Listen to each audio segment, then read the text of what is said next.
आमची पोरं लहान असताना 8-8 दिवस पोरांशी नाही गाठणं होतं. आणि आता लोक इतके खाली गेलेत की माझ्या मुलीच्या अंगात कपडे कसे याच्यावर लोकांची कमेंट्स आहे. याच्यापेक्षा काय वाईट पाहिजे.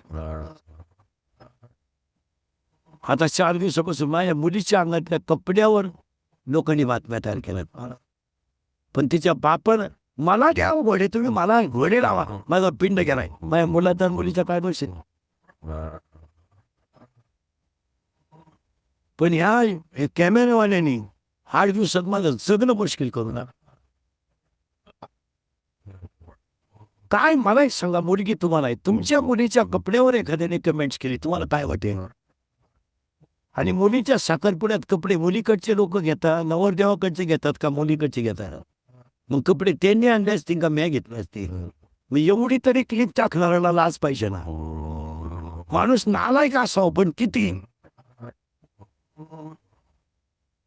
आणि त्याच्यामुळे मी आता कंटाळलो मार. मी जवळजवळ आता 2-3 दिवसात टाकणार आहे क्लिप आणि थांबून घेणार आहे. आता बस झाले 31 वर्ष लोकांच्या शिव्या खाऊन आयुष्यात सगळं चांगलंच केलं.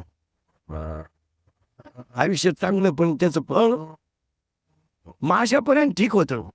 ते माझ्या घरादारापर्यंत जायला नव्हतं. माझ्यापर्यंत ठीक. मी आजही समर्थ आहे ना उत्तर द्यायला.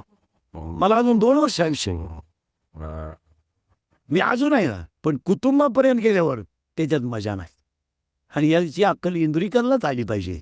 त्याने कीर्तनं बंदच केली पाहिजे. खरं आहे का खोटं आहे. तुम्ही काहीच बोल.